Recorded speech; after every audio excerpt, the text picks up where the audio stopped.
Olá, boa noite. Hoje o Ação Nacional traz um assunto que tira o sono de muitos pais e de muitas crianças e adolescentes também. O dia 7 de abril é o Dia Nacional de Combate ao Bullying e à Violência na Escola. No programa, vamos tentar entender o que é, como identificar, como combater e como prevenir essa prática dentro das instituições de ensino. Eu recebo a professora doutora Luciene Tonheta, que é coordenadora de um grupo de pesquisas na Unicamp e Unesp em educação moral, com foco em violência escolar e bullying.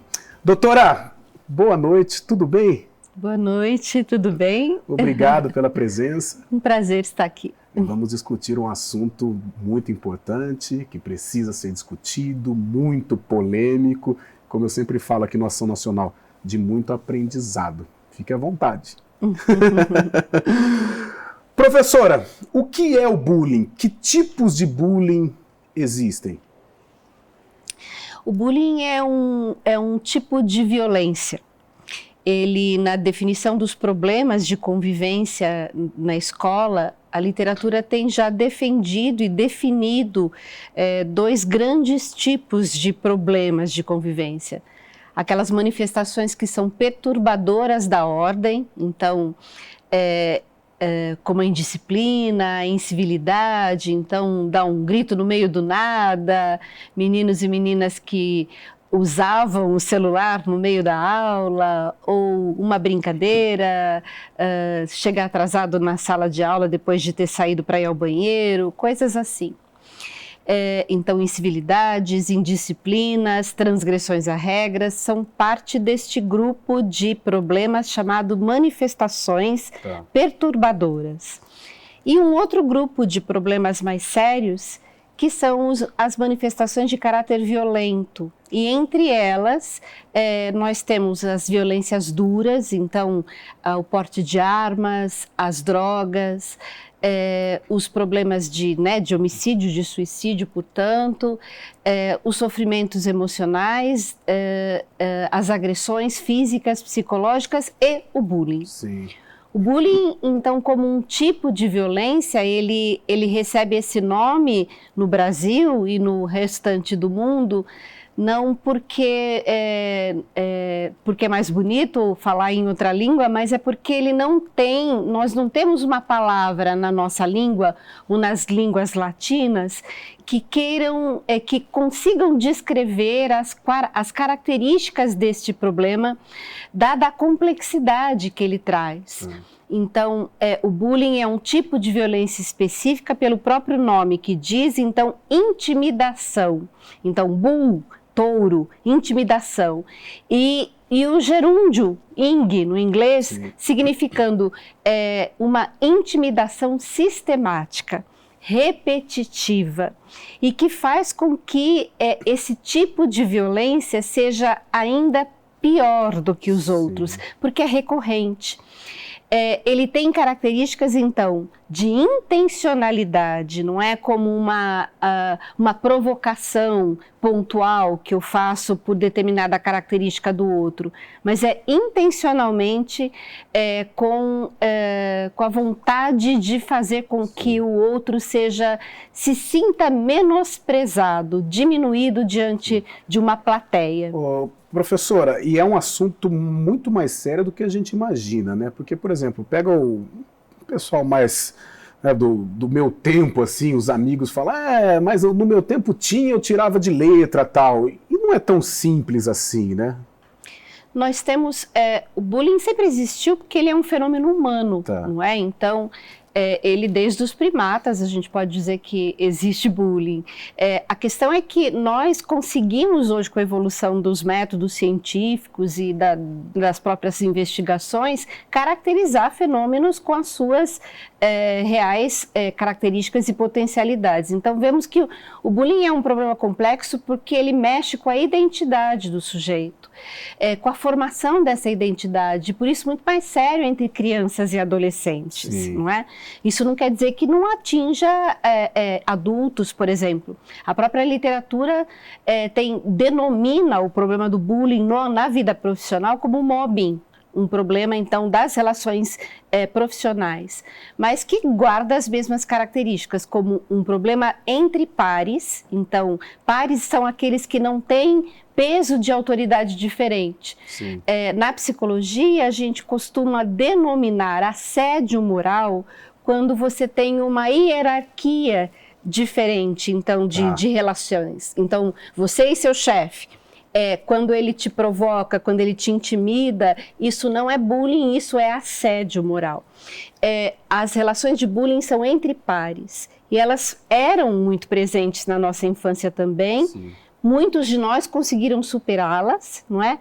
E demonstrando até que que bullying, na verdade, é preciso a gente usar, e a gente tem essa possibilidade no português, utilizar de um verbo que dê conta do que de fato significa o bullying. Eu estou vítima de bullying, sim, eu estou autor de bullying, porque a gente tem uma inversão de papéis.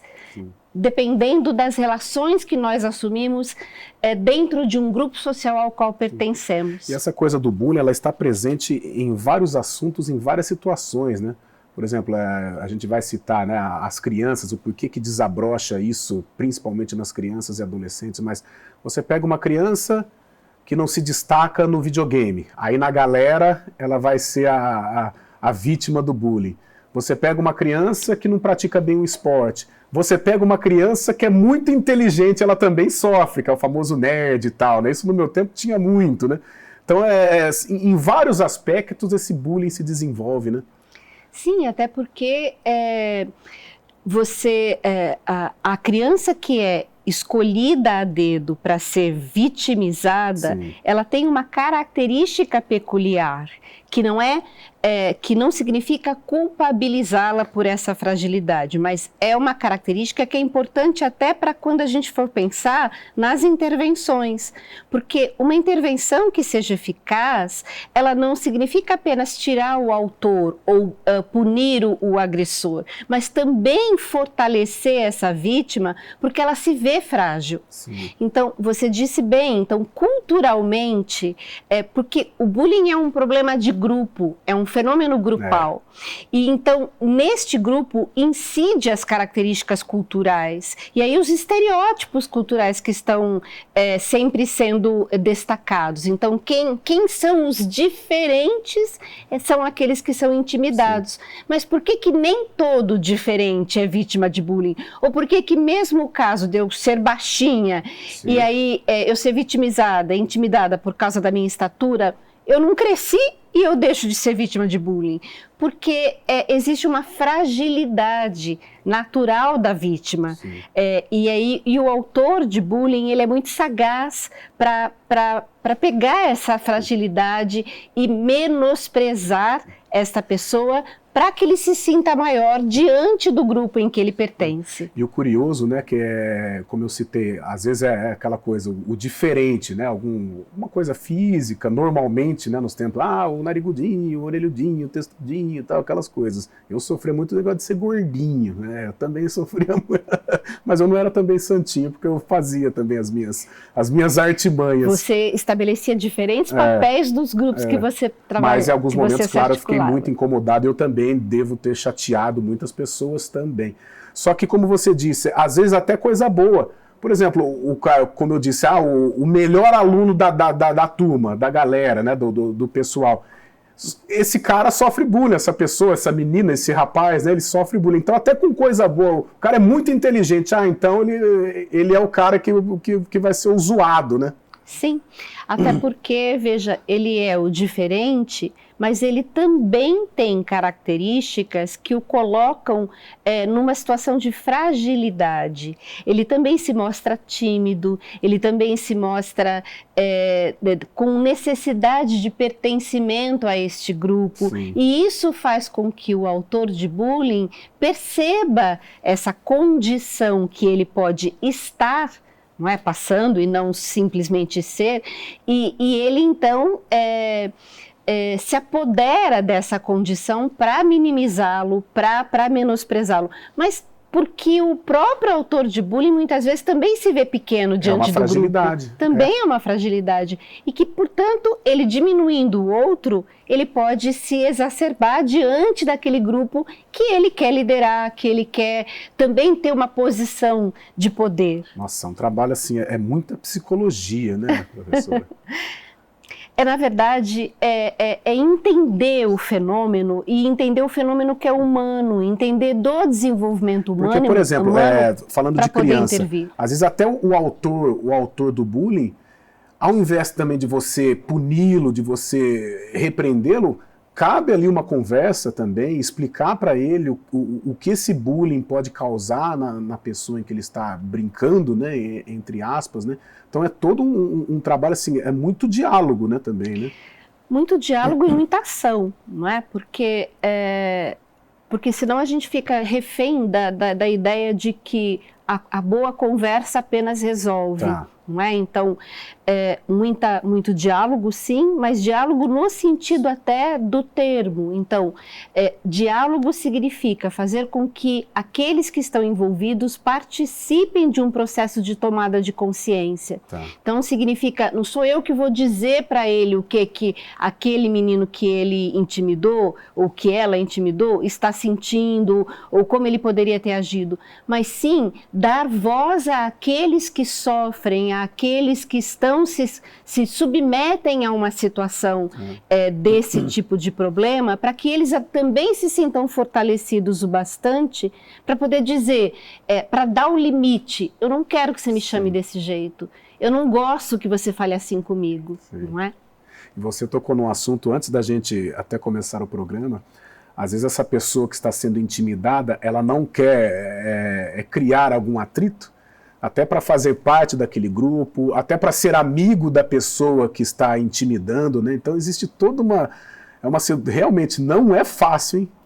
Não é, e as pesquisas têm mostrado, por exemplo, que interessantemente a gente sempre julga o terceiro personagem envolvido na situação, que por enquanto a gente está falando de dois, né? De um autor de bullying, sim, que tem a intenção de ferir, e de uma vítima fragilizada, né? Então são dois pares, mas acontece que tem um terceiro autor que um terceiro personagem envolvido numa situação de bullying que é extremamente importante para que esta situação aconteça, que é o público, que é o espectador, que é quem assiste. Então, necessariamente, uma abordagem que seja eficaz para dar conta de que uma situação de bullying seja resolvida e de que eu possa superar este problema, eu preciso tratar com os três personagens. E talvez essa seja a parte mais difícil? Sim, porque isso não é fácil. Eu preciso saber das características desses três personagens. Sim. Eu preciso entender que um autor de bullying também quer ser visto bem diante desse público que assiste, não é? E que a vítima, muitas vezes, pela necessidade natural de ser humano que ela tem, do sentimento de pertencimento, ela sofre calada, ela aceita, ela se submete a essa situação. Tá certo. Professora, doutora Luciene Toinheta, foi só o primeiro bloco, hein, do Ação Nacional. Nós vamos para um rápido intervalo e daqui a pouco a gente continua com esse assunto. Opa, o bullying, daqui a pouco o intervalo é muito rápido. Voltamos, é o segundo bloco do Ação Nacional, o tema de hoje polêmico, um tema interessante que a gente está aprendendo muito com a professora doutora Luciene Toinheta. Bullying é o assunto do Ação Nacional deste sábado. Professora, quando que a criança começa a desabrochar essa situação de bullying? Por exemplo, no maternal existe caso de bullying? Na pré-escola, normalmente eu acredito que tenha já no pré, mas no maternal, assim, 2, 3 anos, 4 aninhos, quando que começa a desenvolver esse mal? Pois as pesquisas têm dito que existe uma idade que é o início, vamos dizer assim, das relações interpessoais, em que a criança que ela enxerga o outro, não é que ela não vê o outro, mas que ela reconhece o outro como alguém diferente dela. Tá. Isso aos 18 meses de idade, é possível que ela, já se reconhecendo como alguém que é separado do outro, ela comece a se sentir mais fragilizada, ou ela comece a se sentir mais necessitada de atenção dos outros. Sim. E ela então pode assumir este papel de vítima ou de agressor. Professores que trabalham com crianças pequenas percebem isso. Uma criança que é sempre mordida, ou uma criança que é aquela que morde sempre a mesma pessoa. Nossa. E isso já se caracteriza como este fenômeno que, interessantemente, ele desperta uma atenção especial da gente. A criança ainda sem entender na realidade já tem o sentimento, né? Exatamente. E veja, isso explica por que o estereótipo social não é a única justificativa para que a gente possa então ter bullying. Então, o fato de eu ser negro, ou ser branco, ou ser nerd, ou ser menos inteligente, ter espinhas no rosto, ser gordo, ser magro, porque a criança pequena não tem esse estereótipo ainda. Então, na verdade, existe toda uma característica sociológica, mas existe antes dessa característica sociológica a própria constituição da identidade, né? Que começa aí aos 18 meses. Sim. Professora, deixa eu tocar num assunto que acontece muito na minha casa com o meu menino, com o Arthur, que tem 6 anos, e com meus sobrinhos um pouquinho, eles são mais velhos, 2, 3 anos, mas acontece muito, eu já pensei em perguntar em diversos programas com diversos temas aqui envolvendo adolescentes ou crianças. Por que a criança ela fica tão raivosa, pelo menos o meu é assim, tão raivosa quando ela perde? Por exemplo, perde assim um joguinho, né, alguma coisa, ela tem esse sentimento da derrota. Por que ela não absorve isso daí? Essa pergunta é super bonita e ela foi respondida em 1932. Olha só. Por um autor chamado Jean Piaget, que estudou o desenvolvimento humano, especificamente no desenvolvimento moral das crianças a partir das regras do jogo de bolinha de gude. Sabe aquelas bolinhas, né? E ele entende que, na verdade, existe uma progressão da compreensão das regras do jogo pelas crianças. E que depois, essa mesma compreensão das regras do jogo, ela se constitui, inclusive, as tendências morais que nós, enquanto adultos, conservaremos ou não. Até para a nossa vida, né? Porque, na realidade, a nossa vida ela é constituída até mais de frustrações do que de realizações. O equilíbrio entre essas duas coisas é o que faz com que nós estejamos vivos e tenhamos sentido para o futuro, não é? Mas as crianças pequenas, elas entendem as regras diferentemente da gente. Elas começam a não entender a regra coletiva. Ela cria uma regra para ela, quando ela é menorzinha ainda, de 6 anos. Depois ela passa a entender essa regra coletiva, mas na prática ela tem uma prática diferente. Então ela entende a regra, mas para ela a regra precisa ser ao seu próprio benefício. Isso. Não é? Parece que eu estou vendo o meu filho aqui. Exatamente. Assim mesmo. O meu filho, quando tinha 6 anos de idade, ele brincava de jogar futebol comigo e eu era o goleiro. E ele era, né? Eu era o batedor de pênalti, ele era o goleiro. Quando eu dava uma paradinha, foi naquela época que se instituiu que não podia mais dar paradinha na batida de pênalti. E ele dizia para mim: opa, mãe, regra do jogo, você não pode dar paradinha. Não é? E eu dizia: ok, tem razão, não posso dar paradinha. Só que quando ele trocava e eu era a goleira e ele era o que batia pênalti, ele dava paradinha e eu dizia: regra do jogo, não pode dar paradinha. Pode sim, ele dizia. Ou seja, por que isso? Porque é característica do desenvolvimento. Ele não consegue, na prática, entender a lógica para ele, porque tem uma característica maior que se sobrepõe, que é o egocentrismo. Não é egoísmo, egocentrismo. A regra, ou o mundo precisa estar sobre o meu domínio. Isso é uma característica natural da criança.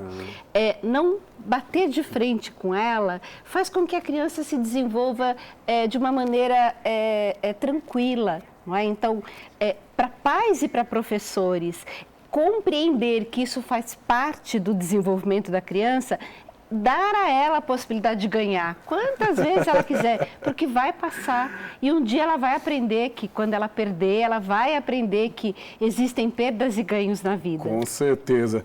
Professora, obrigado pela consulta. Agora vamos voltar à pauta. Mas acho que tudo vai meio que tem a ver. Claro, porque uma criança tranquila, uma criança que tem a possibilidade de ser compreendida pelos seus pais, ela também será uma criança que pode compreender melhor os outros. Sem dúvida. Doutora, professora Luciene, o bullying no Brasil, ele é um assunto bem discutido, amplamente discutido, ou você acha que a gente, assim, ou os especialistas precisam falar mais? O bullying, nós começamos a tratar desse assunto em mais ou menos em 2005, quando as primeiras pesquisas começaram a ser realizadas no Brasil, no interior de São Paulo, por uma pesquisadora chamada Cleo Fante. Ela faz tem os primeiros indícios de problemas na região de São José do Rio Preto. E ele se torna um tema até para ser discutido, para se tornar lei, porque no Brasil a gente tem uma lei muito recente, uma lei anti-bullying. Em outros países, como a Finlândia, Reino Unido, Noruega, Espanha, as leis anti-bullying e os trabalhos que implicam em políticas públicas que estabelecem programas de combate ao bullying, elas são muito anteriores a nós. Nós tivemos um começo muito difícil no Brasil, porque eu participei desse primeiro encaminhamento, mas as leis que tramitavam, os projetos de lei que primeiro tramitaram na Câmara dos Deputados, na década de 2000, mais ou menos, elas eram discutidas numa comissão chamada de Comissão de Combate ao Crime Organizado. Nossa. Então, ela já começa com um viés de criminalização. Mas, felizmente, a sua escrita hoje é muito melhorada, vamos dizer assim, e ela já inclui a necessidade deste olhar mais humanizador, de formação humana, que as instituições escolares, que não são os únicos locais em que o bullying pode acontecer, mas elas são, por excelência, o lugar de convivência das crianças.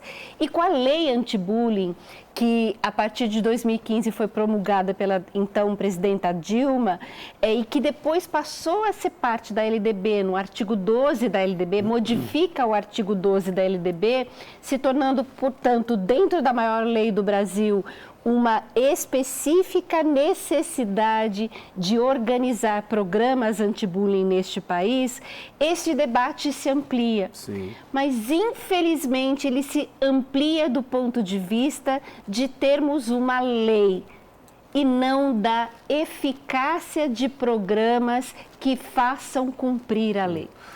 Doutora, traçar um paralelo, por exemplo, 2005, 2006, quando a gente discute o bullying, que leis são criadas.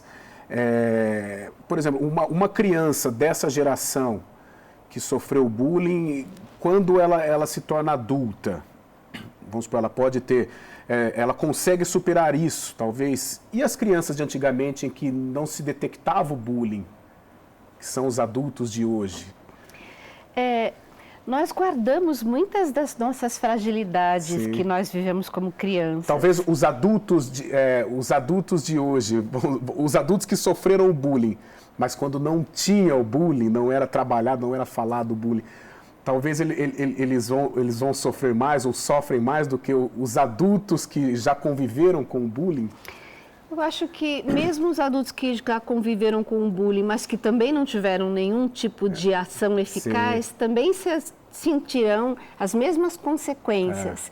Ou se tornarão adultos que, para se sentirem importantes ou se sentirem em valor, precisam dominar o outro, ou adultos que, para se sentirem importantes e se sentirem em valor, precisam ser dominados pelos outros. Ou então, adultos que é melhor não mexer com isso porque isso sempre aconteceu, então não é agora que vai mudar. Ou seja, indiferentes à dor do outro. Tá? O que também é um grande seja, problema. Seja até pior, né? A indiferença. Doutora, vamos para mais um intervalo. Já se foi o segundo bloco do Ação Nacional, o tema de hoje, bullying. No terceiro bloco nós vamos, claro, né, continuar falando, continuar debatendo sobre este tema. Vamos discutir sobre a identificação do bullying, quando é bullying e quando que a gente tem a situação de prevenção ao bullying. O intervalo é muito rápido, eu estou aqui com a professora doutora Luciene Tonhetta. Rapidinho, já estaremos de volta. Já estamos no terceiro bloco do Ação Nacional, o tema de hoje é o bullying. Eu estou com a professora doutora Luciene Tonhetta, um currículo recheado aqui. Parabéns, viu? Parabéns, muito bom aqui o seu currículo. Doutora, antes do intervalo nós falamos como as instituições podem identificar o bullying, prevenção com relação ao bullying, como que funciona tudo isso? Identificar o bullying é uma necessidade exatamente porque nós começamos a conversar no primeiro bloco dessas diferentes manifestações de problemas de convivência na escola. Então, eu preciso identificar até para saber que, por exemplo, o tratamento dado ao bullying não é o mesmo tratamento que eu posso dar, por exemplo, para uma situação de indisciplina, não é? O tratamento dado ao bullying não é o mesmo tratamento que eu posso dar a um caso de violência dura, um menino que leva uma arma na escola ou uma situação de drogas. Um caso de bullying, ele precisa ser identificado do ponto de vista de todos esses personagens que estão envolvidos. E necessariamente tem uma coisa super importante para essa identificação. Muitas escolas, quando a gente faz uma entrevista, quando a gente faz uma pesquisa sobre se tem casos de bullying na escola, muitos professores, muitos gestores ainda acreditam não haver casos de bullying na escola. E dizem, mas os meus alunos são tranquilos, não há problemas entre eles. E pode até ser que não tenha tanto quanto a gente imagina que tenha. Exatamente por uma característica que o bullying não é realizado aos olhos da autoridade.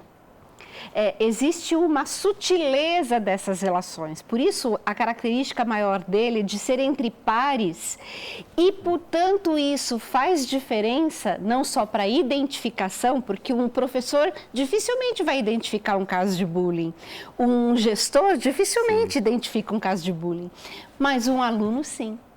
Um colega que vive com ele, que está nas redes sociais, que faz parte das mesmas redes sociais, que está num grupo de WhatsApp e faz parte, portanto, e sabe exatamente o que estão chamando determinada pessoa, que convites ele recebe para ir para festas e que convites eles não recebem. Os amigos que estão na hora do recreio, os amigos que estão no intervalo de aula, os amigos que recebem os memes, as figurinhas, as brincadeiras. Ou seja, quem mais conhece e reconhece um caso de bullying não são os adultos. Os adultos são os últimos a serem informados. E, geralmente, o problema, quando chega aos adultos, ele já chega de uma maneira muito prejudicial a todos os envolvidos. A identificação, portanto, precisa ser feita pelos próprios alunos.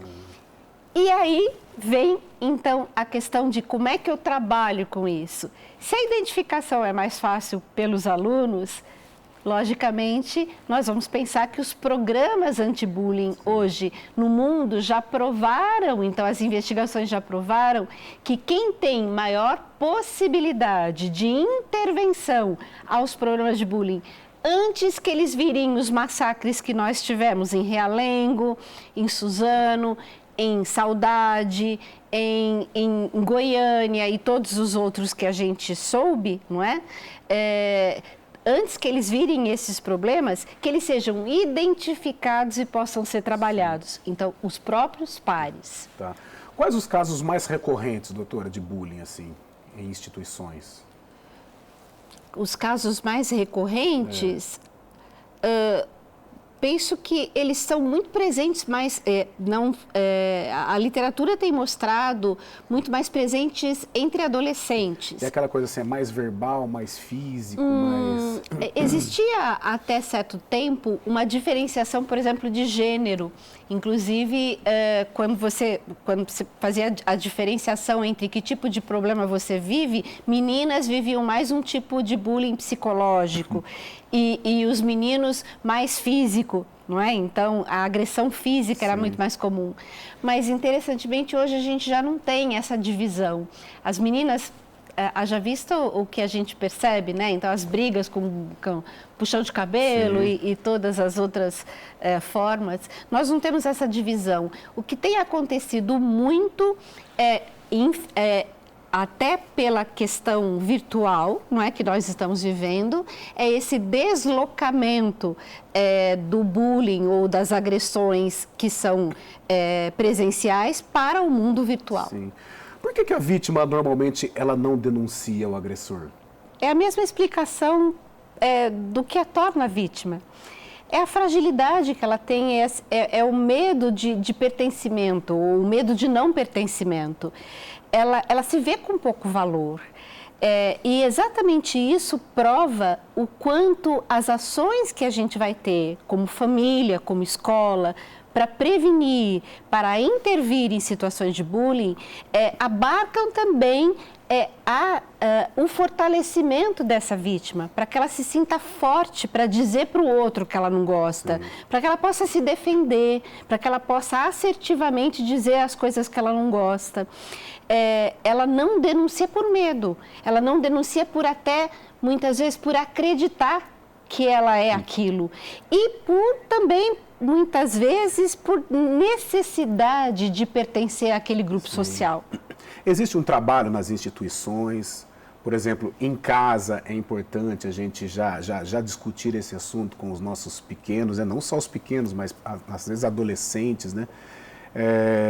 A gente precisa ter isso no nosso dia a dia, não só nas instituições, mas também em nossos lares? Acho que a resposta a essa sua pergunta é uma resposta que a literatura tem dado hoje, e as pesquisas no mundo todo, e inclusive no Brasil, têm mostrado o quanto que, para se combater diferentes violências, principalmente o bullying, eu preciso apostar no contrário dela, na promoção da convivência. Sim. Então, se eu quero que meninos e meninas aprendam a se respeitar, eu preciso dar espaços para que eles se sintam respeitados. Então, se sentir respeitado em casa é poder dizer o que sente, é poder tomar pequenas decisões, é avaliar suas próprias ações, é fazer escolhas. Então, poder dizer sobre as coisas que lhe deixam triste, as coisas que deixam preocupado, as coisas que deixam irritado, poder reparar os seus próprios erros. Sim. Quando nós punimos as crianças, quando nós punimos os adolescentes, sem permitir que eles reparem os erros, apenas que eles cumpram uma punição... Só a punição, é o cumprimento da ordem. Sim, nós ensinamos esses meninos a obedecerem a uma autoridade. Como o bullying não é um tipo de violência aos olhos da autoridade, Sim. pouco vai adiantar. Aí que eu volto àquela coisa, o diálogo, mas sempre o diálogo Sim. Orientando, sendo firme. Sim, e um diálogo interessante que você chama atenção a isso, um diálogo em que dois falem. Porque normalmente o que a gente faz, até como mãe, como pai, como professor, a gente faz monólogos, não é? A gente fala e o outro escuta. E aí a gente acha que ele escutou, que ele ouviu e que ele entendeu. Ele até entendeu, ele não é surdo, ele entende até. Mas a questão é que, para que ele possa agir melhor numa outra ocasião, ele precisa ter passado por uma aprendizagem que é processual, que é reconstituir essas ações na cabeça dele, antecipar as consequências na cabeça dele, comparar possibilidades de ação para as próximas vezes, para que ele possa, então, tomar consciência do problema. Doutora, dá um exemplo para mim, então. Vou te dar. Porque... Então, por exemplo, Eu posso dizer para você, quando você bate numa outra criança, né, ou num outro sujeito, você fala, você não podia ter feito isso. Tá. Isso faz com que ele se sinta mal. Se ele fizesse isso com você, certamente você não ia gostar de ser chamado desse jeito. Olha, de uma próxima vez que você quiser brincar com ele, brinca de uma coisa que ele goste também, porque disso não se brinca com as pessoas, tá certo? Quem falou? Eu falei para ele. Quem falou, neste caso aqui? Você. Eu falei. Tá. E você, que agiu contra ele?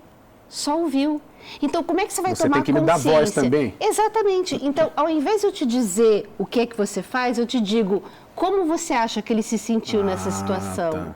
O que você poderia ter feito para que isso não tivesse acontecido? Legal. O que você pode fazer de uma próxima vez para que ele não se sinta desse jeito? Como é que a gente faz quando a gente quer brincar com uma pessoa e a gente não sabe se essa brincadeira vai fazer com que ela se sinta mal? Você gostaria de que ela te chamasse desse jeito? Tem alguma coisa que você não gosta que ela faça para você? O que você pode fazer por ela, então? Esse que é o diálogo que você fala, um diálogo frutífero, né? Que vai tentar colocar a pessoa em evolução, né? A pessoa, isso, a criança, né? Isso, porque ela tem condição de fazer isso. A criança de 3, 13, 33 e 66. Esse é um assunto também que me desperta curiosidade. Entre os adultos, né? Sim. No ambiente de trabalho existe muito isso, né? Com certeza. E o adulto, como que reage antes de chamar o break? O adulto muitos o adulto adultos se reprime, sim. como a criança, por exemplo? Claro que sim. O que é vítima do Claro bullying? que sim. Existem muitos adultos que vão, e vão, como a criança, vão transformar em doenças psicossomáticas, em depressões, em ansiedades, em tristezas, em pensamentos suicidas, em automutilações. São muitas as consequências, tanto para a criança como para adulto. Existe uma coisa que a gente tem como equívoco. A gente acha que criança pensa igual adulto e acha que criança sente diferente de adulto. E não é verdade. A criança pensa diferente do adulto, como no caso da regra que a gente pensou aqui, no caso da regra do jogo. Mas ela sente igual a adulto. Ou seja, ela sente tristeza, ela sente preocupação, ela sente angústia, ainda que ela não saiba de onde vem e nem falar sobre ela. Este movimento de ajudá-la a transformar em palavras, em símbolos, é o movimento necessário para que ela se constitua como um adulto saudável. Verdadeiramente, agora para encerrar, a criança, por exemplo, ela dá sinais. De que ela está sofrendo? Sim, ela dá sinais. Retraída, às vezes, tristinha. Sim, as crianças, elas podem chorar, elas podem se fechar, elas não querem sair de casa, elas têm dificuldade para ir para a escola, têm dores de barriga, e dores de barriga que são reais, elas não são inventadas, elas têm febre, porque todo o desenvolvimento psicológico dela é afetado. Esses sinais são necessários que a gente veja, porque o sofrimento é algo que impede dessa criança crescer. Tá certo, muitos ensinamentos, muito aprendizado aqui com a doutora Luciene Tonheta, doutora professora. O tema de hoje, bullying, aqui no Ação Nacional. Nós vamos para o último intervalo, vamos voltar para o último bloco, arrendendo demais o programa. Muito bom o bate-papo. O intervalo é rapidinho, daqui a pouco a gente volta para o encerramento do Ação Nacional. Voltamos, o último bloco do Ação Nacional, tema de hoje, o bullying. Eu estou aqui com a professora, doutora Luciene Tonheta. Professora, doutora, você já se deparou com algum caso extremo assim? Tem algum exemplo para nós? Tantos casos. Tantos casos recentes agora, né? Neste momento que estamos voltando da pandemia. O caso de Suzano foi talvez o mais difícil de ter sido abordado, porque nós estivemos lá no primeiro dia depois do massacre e ver as cenas, ver as paredes manchadas, os profissionais da escola impactados, completamente desnorteados com tudo. Passamos um mês todo acolhendo os alunos e muitas vezes a única coisa que a gente podia fazer era abraçá-los, acolhê-los, sentar com eles e segurar na mão.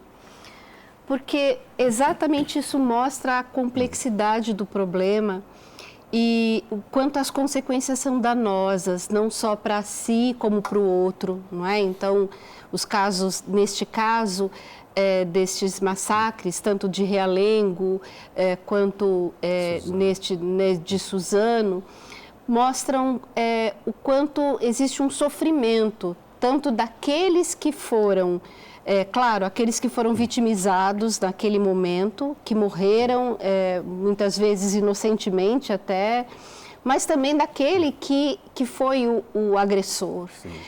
Quem agrediu, quem manifestou toda aquela forma de agressão, quem planejou aquela agressão, quem foi organizando toda aquela angústia, aquela raiva, aquela indignação pelo seu não pertencimento, quem se juntou a grupos na Deep Web de pessoas que também não conseguiram dizer com palavras doutora, o que sentiam. Você imagina em que estado emocional estava essa pessoa que planejou tudo isso, né? Assim, a raiva, a vontade de se expressar, você imagina o tamanho do sentimento dessa pessoa?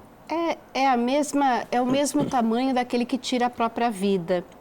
Exatamente porque, veja, não significa um desejo apenas de vingança, mas significa um desejo de se ver com valor.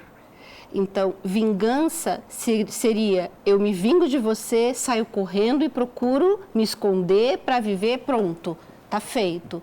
Mas me ver como valor significa: eu acabo com você e tudo bem, eu acabo comigo, mas eu acabo com você exatamente, eu cumpro a minha sina. O bullying que aquele garoto sofria era o quê? Ele era mais estranho, mais quieto, mais...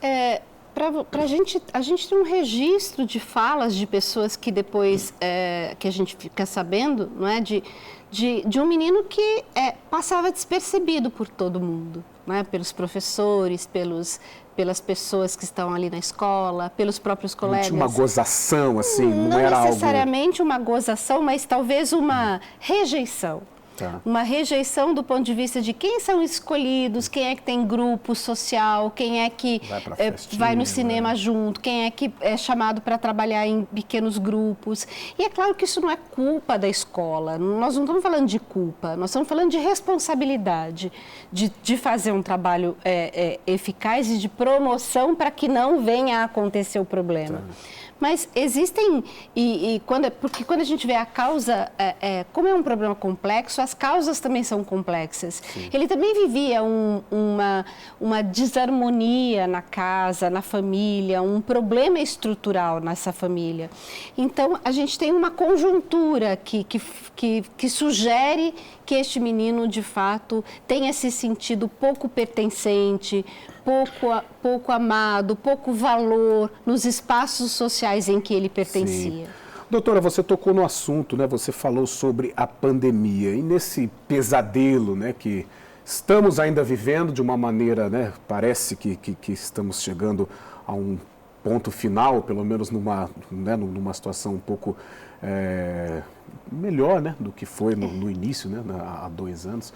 Mas e a pandemia? Bullying, esse paralelo? A gente não tem casos, claro que a gente pode ter tido casos de bullying, mas como as escolas estão fechadas, como passaram fechadas, como os pares não se encontravam, essa forma de vitimização presencial pode não ter acontecido, mas ela migrou para um outro espaço, que é o espaço virtual. Tá. Não é? Então, e no espaço virtual tem uma questão interessante. O bullying presencial, para ser bullying, ele precisa ter uma repetição de ações. Então, eu acometo você, eu te chamo de gordinho, eu conto uma mentira sobre você, eu tiro você do grupo de WhatsApp, mas são sempre com você. Tá. No cyberbullying ou no mundo virtual, uma vez postado, uma vez ferrado, não é? Nossa. Então, a potência da cyberagressão é muito maior no sentido de que se eu sou vítima de bullying, eu saio correndo da escola, me escondo dentro do guarda-roupa e eu estou protegido. Ninguém está me vendo. Mas a cyberagressão, principalmente para o adolescente que tem esse conhecimento da extensão que um comentário, que uma agressão, que uma brincadeira de mau gosto tenha provocado, tenha sido feita nas redes, pode alcançar, ele tem a ideia do quanto a sua identidade foi diminuída. Sim. E isso, então, nós tivemos, de fato, um problema exacerbado durante a pandemia. Doutora, você tocou no assunto de uma lei anti-bullying, né? Sim. Ela se encaixa no cyberbullying? Sim, ela também o cyberbullying, ele é um tipo de cyberagressão, na verdade. A sua característica peculiar no ambiente virtual é a paridade. Tá. Então, com pessoas que me conhecem, sabe? Então, eu cometo cyberbullying com você, mas eu sou do seu grupo que te conhece. Tá. A cyberagressão, então, o cyberbullying é um tipo de cyberagressão. A cyberagressão, ela é muito maior. Eu posso, são os discursos de ódio, a vergonha moral. Então, eu fazer você uma exposição, não é? Eu faço você passar por vergonha. Eu faço porque a lei, por exemplo, o Marco Civil da Internet, a Lei Carolina Dickmann, então uma perseguição, né, na internet é uma forma de cyberagressão. Então, essas cyberagressões, elas estão presentes quando eu falo de tipos de violência. Na lei, ainda que ela não deixe claro os tipos de violência, ela fala de cyberbullying também. Tá. Além de que eu tenho também as leis agora relacionadas ao Marco Civil da Internet, que também garantem o combate, a necessidade da restrição do combate à violência nessas redes sociais, nas relações virtuais. Tá certo. Doutora, para encerrar, restando aí 2 minutos para o término do nosso programa, o que seria necessário para a gente acabar com o bullying, ou diminuir o bullying, ações, qual que é a melhor maneira para a gente dar um basta nisso? A melhor maneira, a primeira grande maneira e a melhor delas é que a lei saia do papel e ela consiga levar à implementação de políticas públicas que permitam, primeiro, a formação de professores.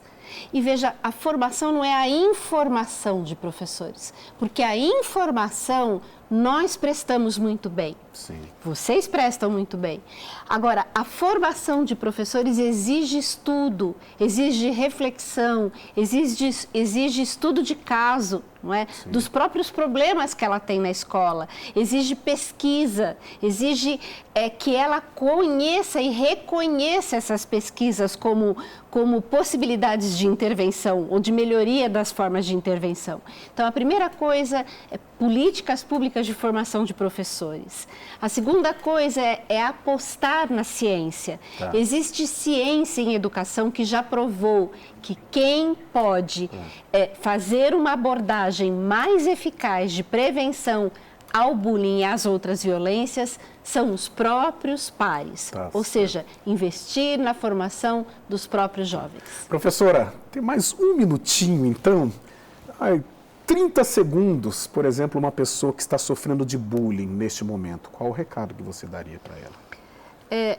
Que ela procure ajuda, a primeira coisa, porque ela se sente, não só psicológica, mas ajuda de quem pode, de quem está próximo dela. Tá. Procure ajuda de um par, de um colega. Procure saber que iniciativas já existem nas escolas brasileiras, porque já existe. Existe uma rede de equipes de ajuda no Brasil e escolas que fazem parte dessa rede. E essa rede tem lá também uma possibilidade de pessoas também pedirem ajuda, um canal de ajuda. O SaferNet, um órgão do governo brasileiro, também oferece ajuda. Procure ajuda, porque há o que se fazer. Tá certo. Doutora, professora Luciene Tonheta, muito obrigado pela participação, muito bacana o bate-papo, e como sempre, de muito aprendizado aqui na Ação Nacional. As portas abertas para você. Obrigada. E o Ação Nacional fica por aqui, prometendo voltar no próximo sábado, 10h30 da noite, sempre com um assunto importante para ser debatido aqui na nossa bancada. Até lá!